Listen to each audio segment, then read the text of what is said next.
Tonight, incredibly, both drivers walked away. God just saved my life, and I'm perfectly fine, which is what I thought in that moment. Now a Brockville woman sharing her story and her belief that God had a hand in the outcome following a terrifying snowy crash on the 401. Porter betting U.S. travel will not go away. We're giving people what they're looking for, and we're looking for those nonstop options out of a great partner in Ottawa. The airline adding direct links to 2 American destinations as it becomes more of a hub here in Ottawa. Miami and Phoenix now a non-stop flight away. And how would you like to catch a high-speed train out of Ottawa right from the downtown core? It could be done. It is feasible. Yes, it would cost a couple of $1 billion, I expect. The former Union Station is getting lots of talk, but is the whole high-speed rail plan still more steam than traction?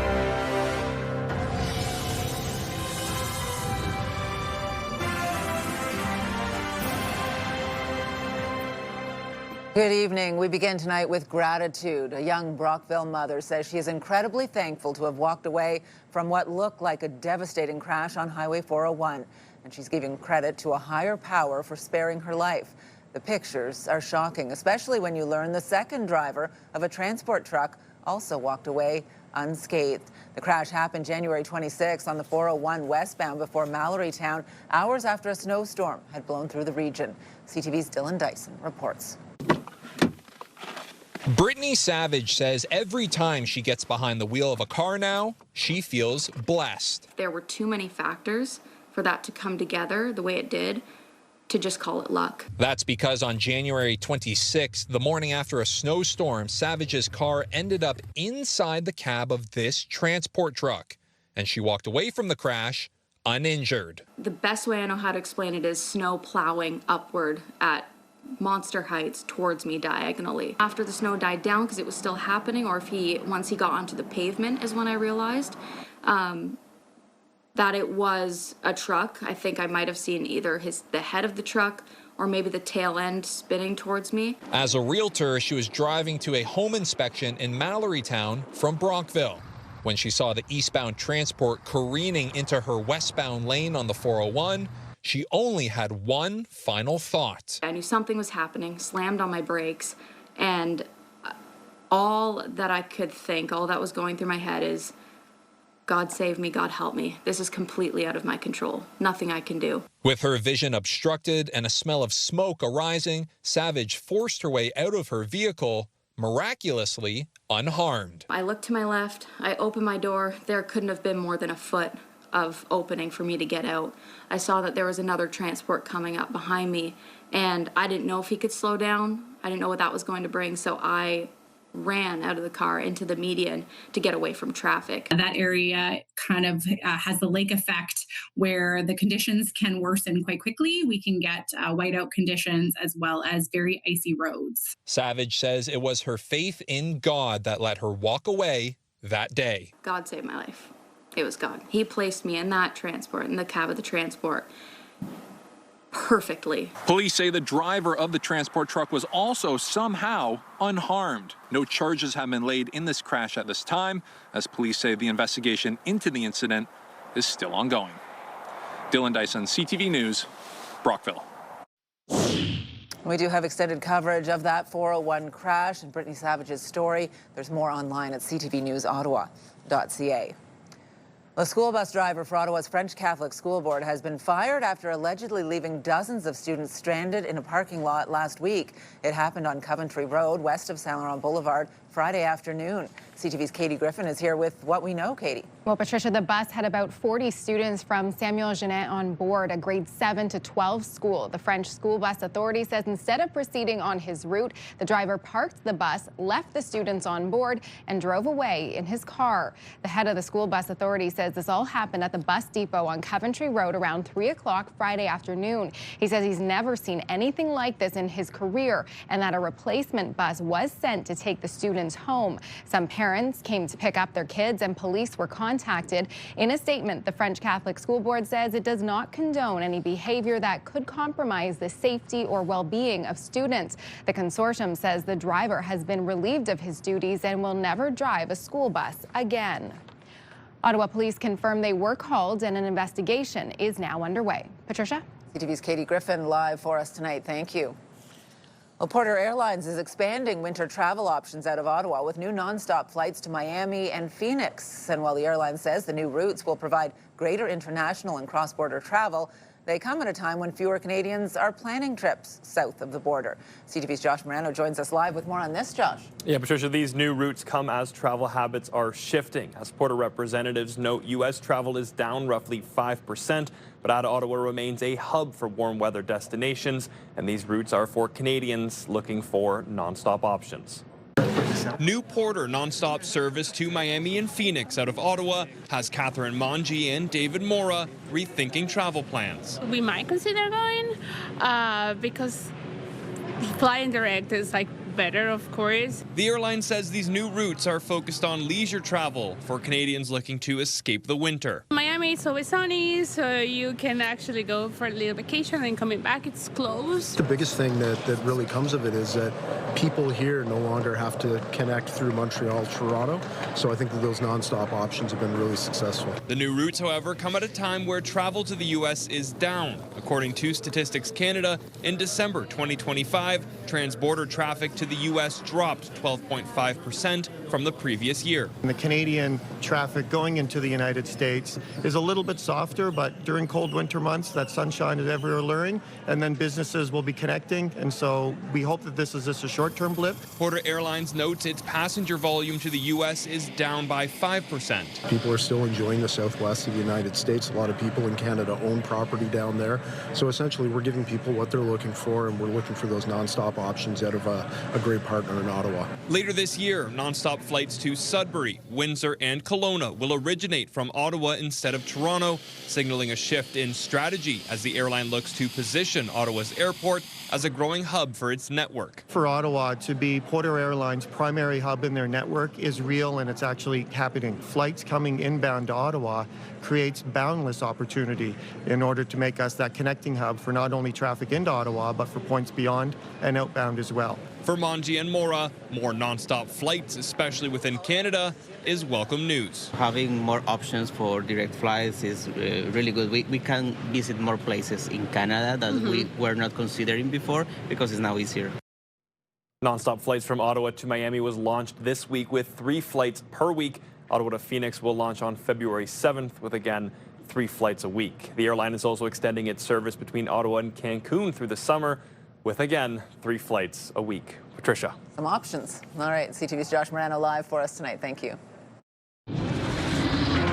Still ahead, highlighting a Black-owned business in Stittsville the regulars say has created a true sense of community as Black History Month gets underway. That story coming up.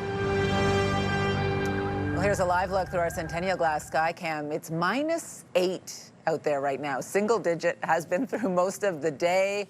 I've been saying TGIF all day, Jackie. Thank God it is February and we are through with that January weather. This is a little more palatable. Yes, for sure. If you had a time to go outside at all today, you did see a lot of sunshine, quite different from what we saw earlier in the last couple of weeks, I should say. Taking a look now at conditions, -8 really across eastern Ontario, -6 in Bancroft, about -11 for Kingston. And as we look towards the evening, we are getting down to about -11. Midnight hours going to be closer, about -13. Tomorrow, it's going to be a cooler start, about -15. There's a chance of flurries moving through, but we will see very similar temperatures, -5 to kick things off. And as we look towards tomorrow, keep in mind that there is going to be some flurries moving through in the morning for Kingston and the Valley, but for the most part of eastern Ontario, expect this on the evening commute home. So keep an eye out for this. It will last periodically through Tuesday evening with flurries between 1 to 2 centimeters. We'll have a full look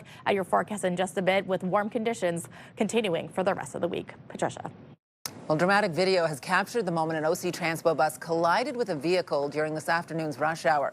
The crash happened around 4 p.m. on Fallowfield at Old Richmond Road. Dashcam footage shared with CTV News shows the bus slamming into the vehicle in the intersection. It's not clear if the driver was trying to turn or go straight through. OC Transpo says it's aware of the crash and that there were no reported injuries. There were no passengers on board the bus at the time. Police have not provided any details on the collision. Well, police are investigating an alleged assault in the city's East End. Officers were called to Rainbow Crescent off Bathgate Drive around 8:45 this morning.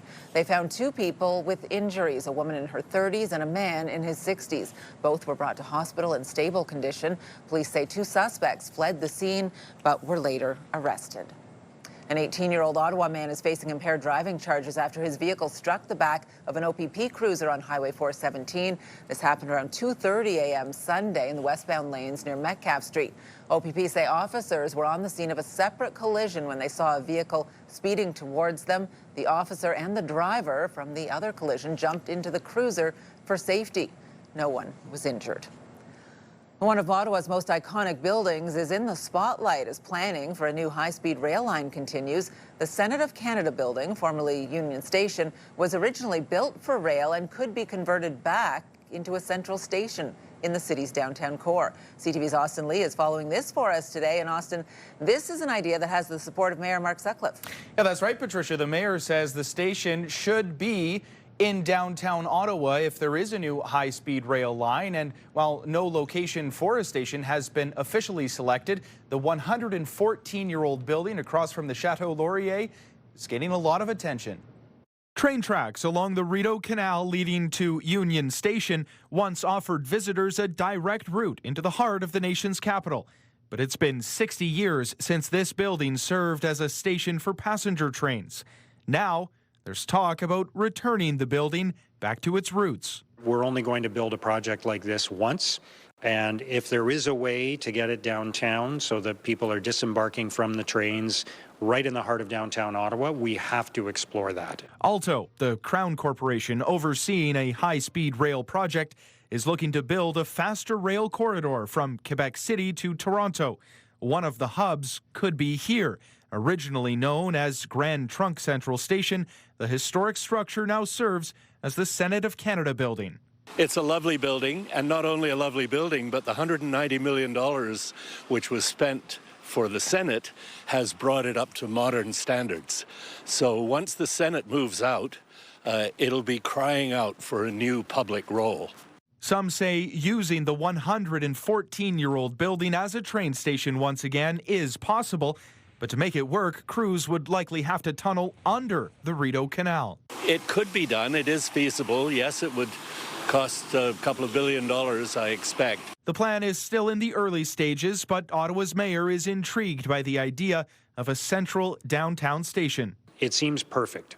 Obviously, there are a lot of details, and we have to think about the cost, and we also have to think about the speed of the trains. Alto says it's considering several options, including the Via Rail station on Tremblay Road. Regardless of where Ottawa's high-speed rail hub could be located, travelers say the plan is exciting. Love it. Want it. Let's do it. That sounds great. If that's actually an option, that would be wonderful. I don't know how long that would take. That would be cool if it was affordable.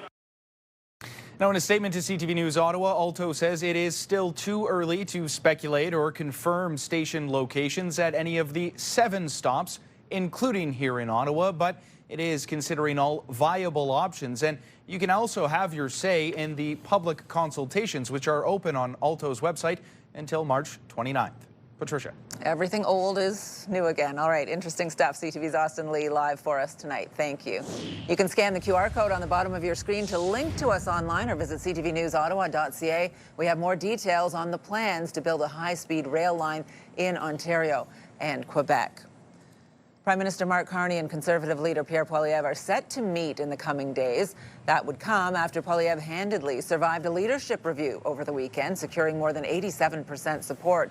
Poilievre says he wants to discuss food prices and crime with Carney. The Prime Minister's office says Carney is meeting with all opposition party leaders to discuss their priorities during the winter sittings. The meeting is expected to take place this week. Meantime, former Prime Ministers Stephen Harper and Jean Chrétien are meeting here in Ottawa. The two sat down for a fireside chat today and discussed sovereignty, nationalism, and defence. Harper is in Ottawa to mark 2 decades since he formed government. His official portrait will be unveiled tomorrow. Former Liberal Cabinet Minister Bill Blair is resigning his seat in the House of Commons after accepting a diplomatic appointment. The Toronto area MP has been chosen to be Canada's next High Commissioner to the United Kingdom. He will succeed Ralph Goodale, who is concluding his London posting. Blair's seat is the second in Toronto to be vacated this year, following Chrystia Freeland's resignation. Well, February is Black History Month, and today we take you to Stittsville, where one cafe owner says she's working to create an open space for customers to find their own special ritual inside. CTV's Kimberly Johnson has that story. Right there. Thank you. The afternoon coffee rush is something Chinelo Uron lives for. My success is when I leave here, I'm exhausted, my back is broken. I'm like, let's do it again tomorrow. That search for a rush is why she opened Ritual on Main 4 years ago.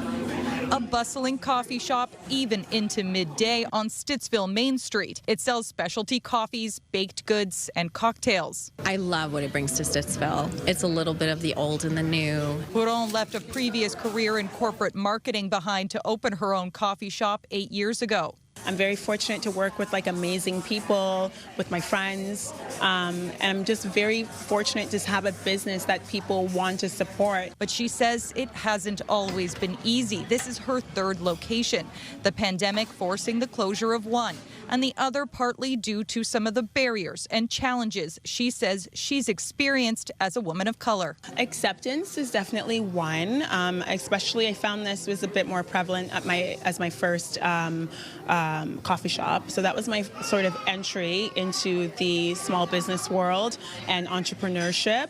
And, just being a woman of color at the time, a much younger woman of color. Finding a community here, she works to support and mentor other women of color. It's been amazing. Over the years, I've had people ask to sit down and say, give me tidbits. I want to open my own coffee shop. Like, what do you, and I'm happy to do it. I'm so happy to sit down because I wish somebody had done that for me. Regulars at Ritual say they keep coming back because Huron brings something special to the community. Feels a little bit like the coffee place from Friends. A lot of people that have said, come and check it out. I've loved it and come now as well. I guess that's why I chose the name Ritual, is because it doesn't matter whether you're a coffee or a tea drinker or you just want to hold space with other people and sit down and people watch. There's a certain ritual that everybody has every day. Kimberly Johnson, CTV News.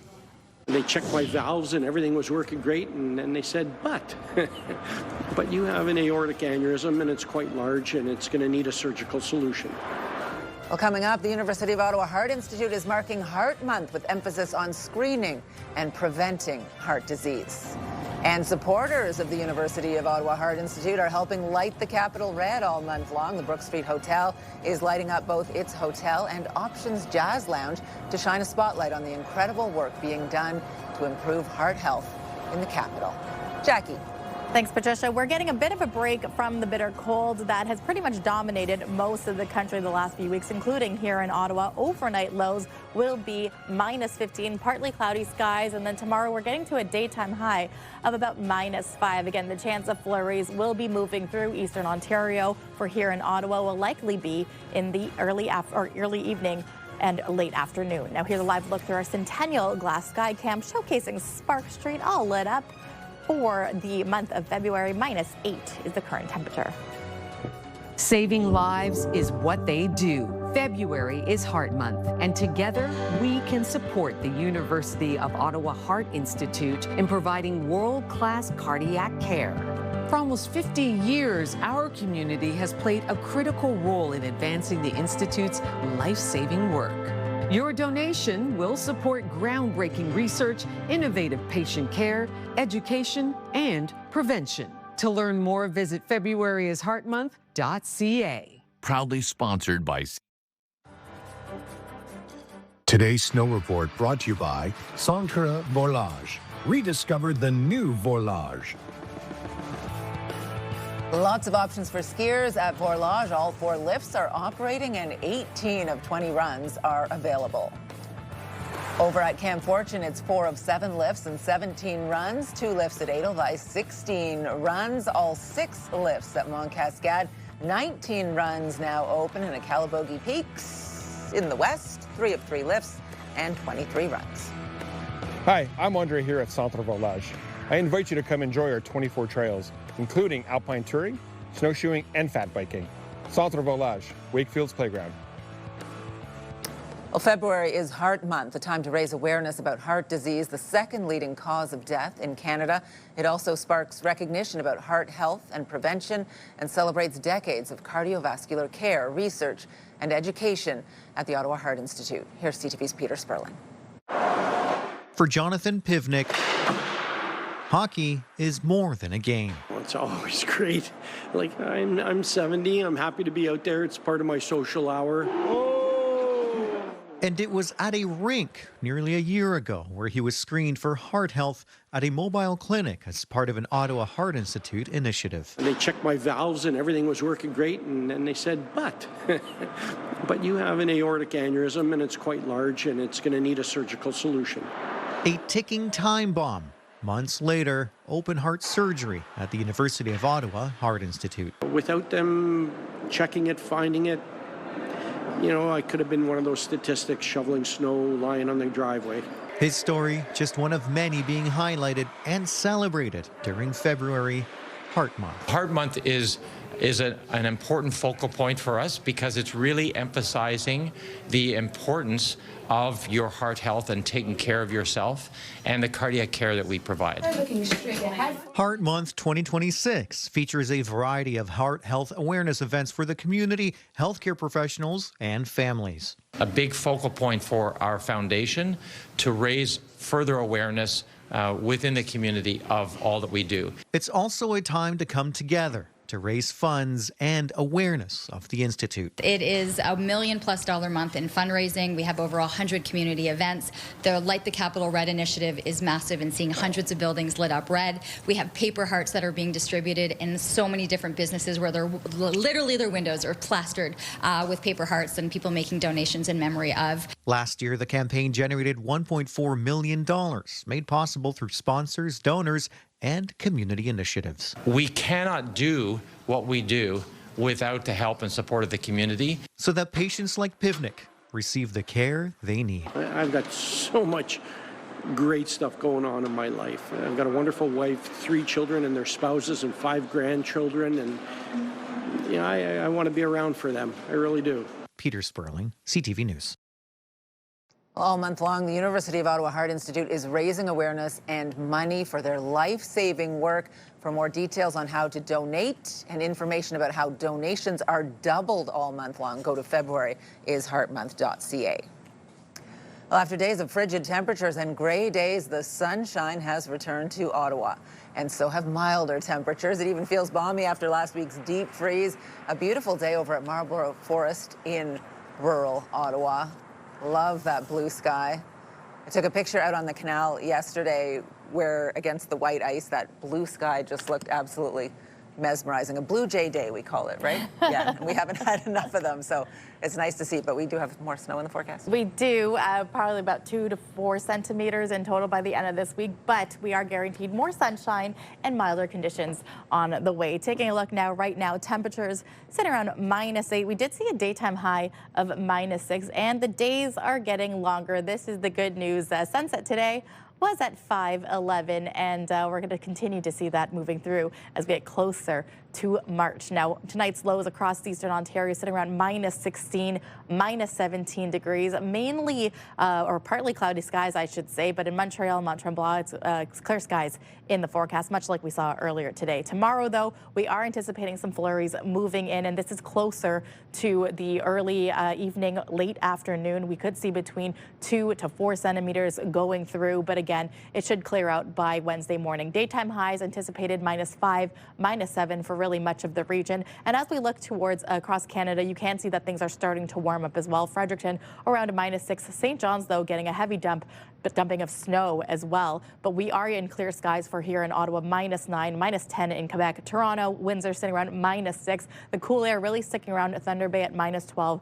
And even Winnipeg, where temperatures are at -20. I do want to focus, though, on the western part of Canada, so the Alberta, 4 degrees and 9 degrees right now. By Wednesday, they are going to be getting double-digit temperatures around 16, 18 degrees. And you can see that warm weather really pushing through. It's the Pacific air moving through Vancouver, Calgary, and even parts of Saskatchewan. But it is going to be that Arctic air that we're going to experience, not just through Ontario, but also Quebec as we head into the end of the week. So again, it'll be quite some time before we see 16, 18 degrees here in Eastern Ontario. Today's weather brought to you by Davidson Hearing Aid Centers, celebrating over 80 years in family business. -4 our daytime high, so I'll take that as opposed to the -20, -24 that we had last week. -5 for our Wednesday with some sun and cloud in store that stretches into our Thursday.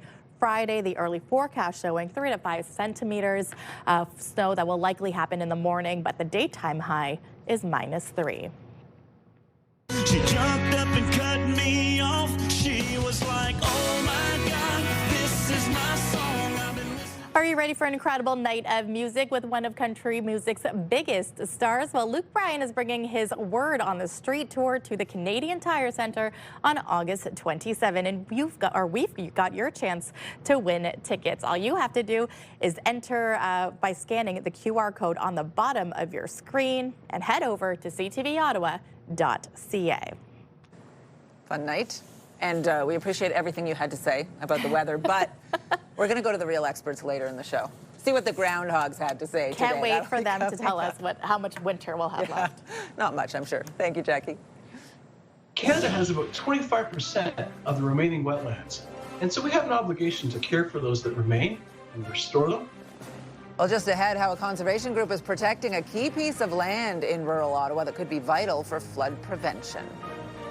Tonight, the battle to build Canada's next generation of submarines. It's a big, big procurement. This is going to be a relationship with the winner for years, decades to come. On board in South Korea with what's in the sales pitch. Later on CTV National News and watch on Crave.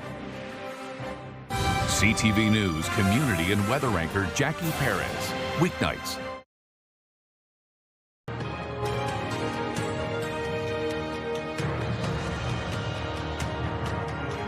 Well, today is World Wetlands Day, aimed at raising awareness about the important role these ecosystems play in protecting wildlife and fighting climate change. And a conservation group is doing its part to ensure the protection of a wetland here in Ottawa. The Nature Conservancy of Canada has added more than 90 hectares to its portfolio, part of the Marlborough Forest near North Gore, all due to a generous donation. CTV's Dave Charbonneau has the details.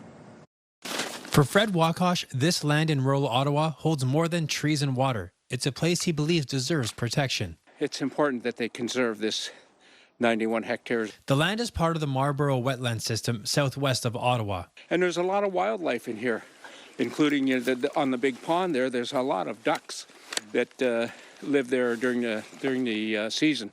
It's now owned by the Nature Conservancy of Canada after it was donated to the group by a local family who wanted to know it would be conserved. Canada has about 25% of the remaining wetlands, and so we have an obligation to care for those that remain and restore them. And wetlands aren't just key because of their value to nature. They also help with flood resiliency at a time when the risk appears to be on the rise. Wetlands really act as a sponge. They filter the water, providing downstream water clarity, as well as holding the water back. So in times of high water, wetlands help to mitigate flooding impacts downstream.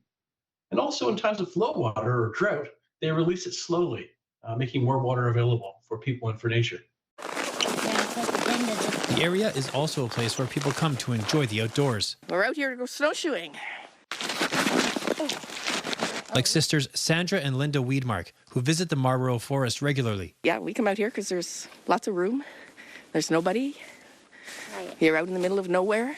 They say protecting places like this is important as the region grows to ensure a healthier habitat for generations to come. I think that's great. I think they need to protect our green spaces and our wetlands and stuff. So, we can't build houses on everything.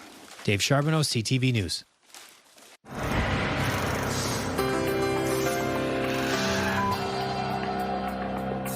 Well, in tonight's big picture, a floating parade has kicked off the 2026 Venice Carnival. A giant floating papier-mâché rat led the procession of decorated boats through the city's canals yesterday. The two-week festival has an Olympic theme this year, with the Winter Games set to start on Friday. Now some other stories you need to know right now. The city is looking to build a new paramedic headquarters in Barrhaven. CTV Stefan Keys joins us now with the details on this and other stories. Steph? Patricia, the current facility on Don Reed Drive is 21 years old. It was built in 2005, and city staff say it's no longer able to safely support current or future operational needs. A report set to be tabled at the city's Finance Committee tomorrow includes a proposal to build a new HQ at 4061 Strandherd Drive between Boris O'Kane Road and Dealership Drive. Staff say this would help improve resource development in the city's west and south ends. The report does not include an estimated cost or timeline for opening. Ottawa Public Health is sending out suspension notices this week to students with out-of-date vaccinations. Around 15,000 first notices were sent out in December to students born in 2008 and 2018, informing families that their child's vaccine record was incomplete. Those who haven't updated their records will now be getting a suspension notice, which will be rescinded when a record of immunization or medical exemption is provided to the health unit. Canadian astronaut Jeremy Hansen's trip around the moon might be delayed again. NASA discovered a hydrogen leak while fueling its new moon rocket during a dress rehearsal countdown today. Hansen's trip with the 3 American astronauts has already been delayed because of the cold temperatures in Florida. The earliest launch date is now Sunday if they can get the problem fixed. Jake Sanderson looks, Brady Kachuk shoots, it's in the net! Power play goal! Dylan Cousins. The Ottawa Senators are back on the ice tonight after a big win at home over the weekend. They beat the New Jersey Devils 4-1 Saturday, their 3rd straight win. It was goalie Linus Ullmark's first game back since taking a personal leave at the end of December. The Sens are in Pittsburgh tonight facing the Penguins. Puck drop at 7 p.m. You can watch the game on TSN, Patricia, and it was so nice to see Ullmark back in that lineup starting. And playing that well. Yes. Turning things around. And if they can win a couple of these ones on the road ahead of the break, that would be amazing. That would be awesome. They asked for a letter for the grandkids to show that, I have permission to travel with the grandkids. I said I don't have one. Well, just ahead, it's a reminder about having the proper documents if you are traveling with children after grandparents planning to fly with their grandkids were turned back at Pearson Airport. You're watching CTV News with Patricia Boal. Get the latest live local breaking news. Sign up now for our morning and evening CTV News Ottawa newsletter. The best local content from CTV News, Your Morning Ottawa, and News Talk 580 CFRA. Get it all in one place. Sign up now at ctvnewsottawa.ca. The CTV News Ottawa newsletter is brought to you in part by CAA Business.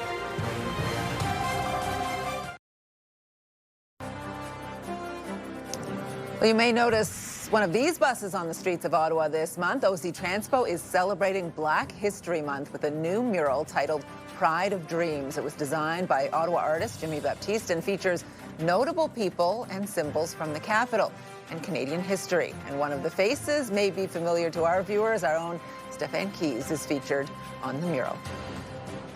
Well, many families are already planning March break trips down south to escape the cold weather. But if you're traveling with grandchildren or nieces and nephews, you have to make sure you have the proper documents or you might not be allowed on the plane. Here's CTV's Pat Foran.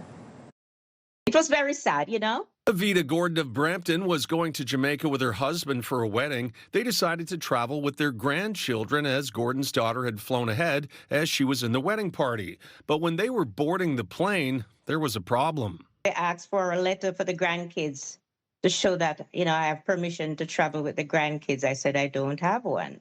Gordon was told without documents showing the children were allowed to fly with her, they could not board the flight.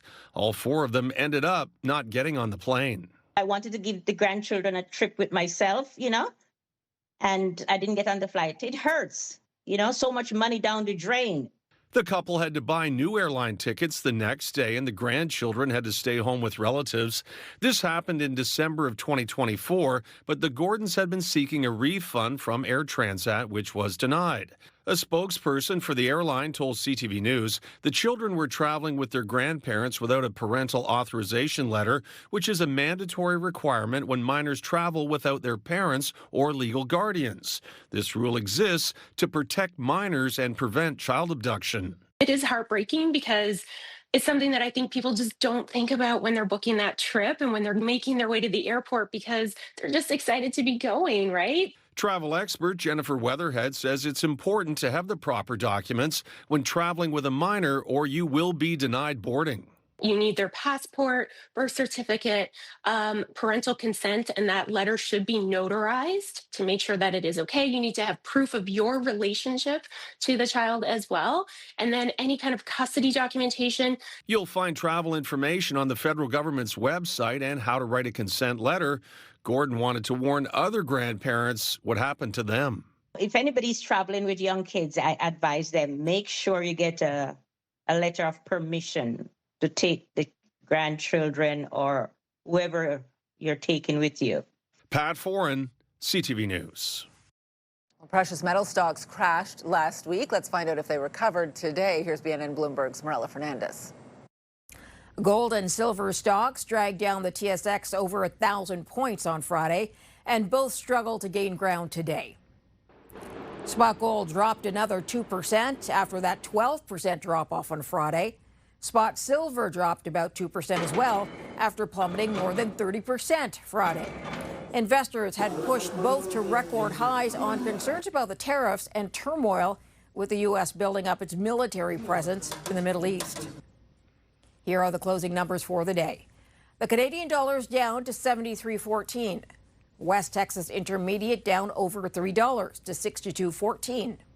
Western Canadian Select down to 50.36. And the TSX gained 260 points today. Those are your business headlines. I'm Marilla Fernandez. Well, coming up, we'll share the highlights of music's biggest night of the year, from the Grammy Award winners to the speeches making international headlines. You're watching CTV News with Patricia Boal.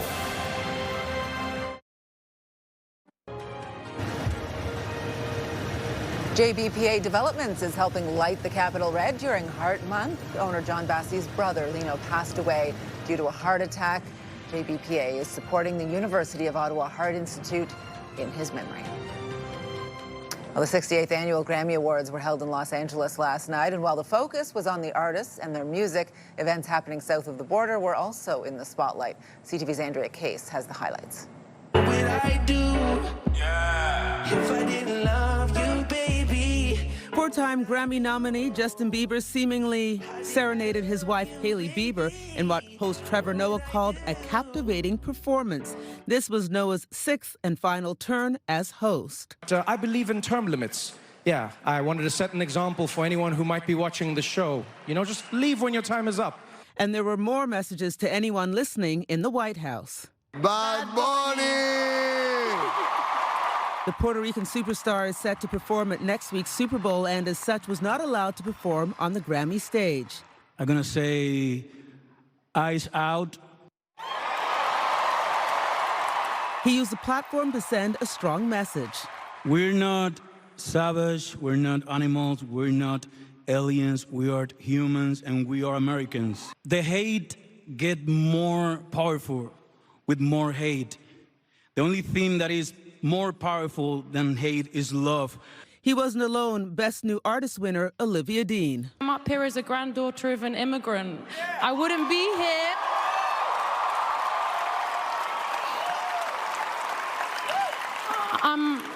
I'm a product of bravery, and I think those people deserve to be celebrated. So yeah, we're nothing without each other. Thank you so much. I love you. Thank you so much. Bye. A number of those in attendance wore Ice Out pins, including Song of the Year winners Phineas and Billie Eilish. No one is illegal on stolen land.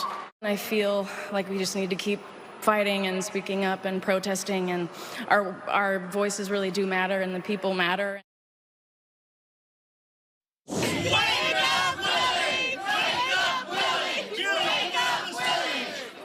Well, Coming up, will we get an early spring or 6 more weeks of winter? We'll take a look at Groundhog's predictions. Jackie. Well, thanks so much, Patricia. Aside from the flurries that we could see tomorrow, we could see up to 2 centimeters. We are in for some sunshine Wednesday and Thursday, and I'm liking the temperatures as well, as they are below -10 for what will be the rest of the week. Now, here's a live look through our Centennial Glass Sky Cam showcasing Kaweki Point on this clear evening. Current temperature around -8 degrees.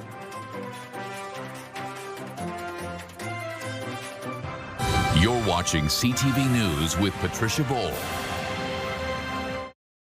The National Capital Region is jam-packed with incredible experiences you don't want to miss. Hey, I'm Tanea Taylor, your iHeartRadio Weekender, powered by Barrhaven Ford.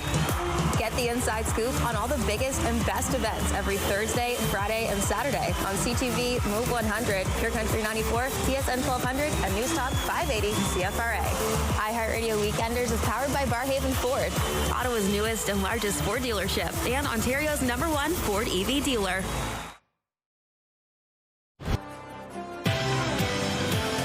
Tomorrow on CTV, Your Morning Ottawa, getting ready for the Artemis 2 mission. We hear about the preparations as a Canadian gets ready to orbit the moon. Wake up the right way with Your Morning Ottawa starting at 6. Hairstyles, courtesy of Salon Fiorella. Here's what's on CTV tonight. E-Talk, St. Denis Medical extracted memory of a killer and the rookie. Here's a recap of the top stories we are following right now. A crash survivor shares her story. God just saved my life, and I'm perfectly fine, which is what I thought in that moment, which is what it's proved. A young mother of 2 from Brockville grateful to be alive after a collision with a transport truck on a snowy Highway 401 last week. People are still enjoying the southwest of the United States. A lot of people in Canada own property down there. Porter Airlines is expanding winter travel options out of Ottawa to 2 American cities. The airline confident demand will rebound despite the current situation with fewer Canadians planning trips south of the border. The tunnel would be a little bit shorter than the LRT tunnel, but you remember all the difficulties that we had digging that under downtown Ottawa. Well, could high-speed rail come to the downtown core? One possible option for a hub is the Senate building and former train station. One expert says it would be doable, but would come at a hefty cost and likely require a tunnel under the canal. One final look at the weather. The canal on top right now, still beautiful. Surface is great after all of that cold weather, but fortunately the weather a little warmer today. I'm curious to see what it's going to look like by the end of the week because we are hovering close to the freezing mark. But again, take advantage of these conditions. -15 to kick things off tomorrow morning. There is a chance of flurries for parts of eastern Ontario. The greatest chance for here in Ottawa will be in the afternoon during the rush hour. So we could see up to 2 centimeters of snow. Daytime high -4, -11 overnight into Wednesday. So we are going to average out -5 to about -8 with lots of sunshine in store for Wednesday and Thursday. Friday, though, there is a chance we could see about 3 to 5 centimeters of snow. And this is an early forecast, but I'm going to ignore that, Patricia and Stefan, because I'm liking that it's going to be a daytime high of -3 for our Friday. You're not allowed to ignore that. We're allowed to ignore it. You've got to pay attention. Thank you, Jackie. We want to check in and see what our team is working on for tonight. Stefan Keys will be on the desk at 11:30. Yes, Patricia, thank you. An Ontario family is in a race against time to find a cure for their son, and it's an extremely rare condition. It's a genetic mutation that this family fears could rob this 2-year-old of a full and healthy life. It's so rare, the family says the only other apparent case they know of is a boy in Mexico. But there's a chance that developing a personalized gene therapy could help. Here's the problem. The cost is estimated, get this guys, at $1.7 million, and they need $300K just to get the first stage started. As you can imagine, they're hoping others will be generous enough to help them with this cause and make a life-changing donation for this little guy. We'll have that story and more tonight at 11:30, and we hope you'll join us. Powerful story for sure. Yeah. All right. Thank you, Steph. And finally for us tonight, today is February 2nd, which of course means it's Groundhog Day. Should I say that again? It's Groundhog Day. Yeah. As they do every year, crowds gathered in the Midwestern Ontario town of Wyerton this morning to see Wyerton Willie's weather prediction. It's an early spring. Oh! Okay, so this was good. He did not see his shadow this morning, predicting an early spring. Locals have been relying on Willie's predictions for more than 70 years. All of Canada's weather predicting rodents agreed on the early spring call, although Shubenacadie, I think, was relieved of his duties because of the terrible weather that was happening in Nova Scotia. But down south of the border, some disagreement. That there is a shadow here on my ground. 6 more weeks of winter abound. What do the Groundhog town crier people do the rest of the year? The U.S.'s most famous groundhog, Puxatawny Phil, made the opposite prediction. Phil emerged from his stump at Gobbler's Knob in Puxatawny, Pennsylvania, saw his shadow, declaring 6 more weeks of winter. So what do you think? Jackie's the expert. Is there any chance that we're getting out of winter without going through another, what, 2, 3, 4 months is what I'm thinking? If you believed us this week, I'd be like, yeah, let's go for it. But I saw those weekend temperatures. We're getting down to minus double digits again. So we're not quite done with the winter yet. I think it's going to extend. And I get the sense that down in Pennsylvania, they'd cheer regardless of whatever that crier was saying. They love the day. They love the pageantry of it all. Yeah, I have no faith in an early spring. I mean, when do we not get snow in April, right? May? I pretend it doesn't happen. Yeah. Stay indoors as much as possible. Did you see all those people there? Cheering them on? You're right. They cheer on anything. Yeah. Anything. We'll get there eventually. Woo! Groundhog Day.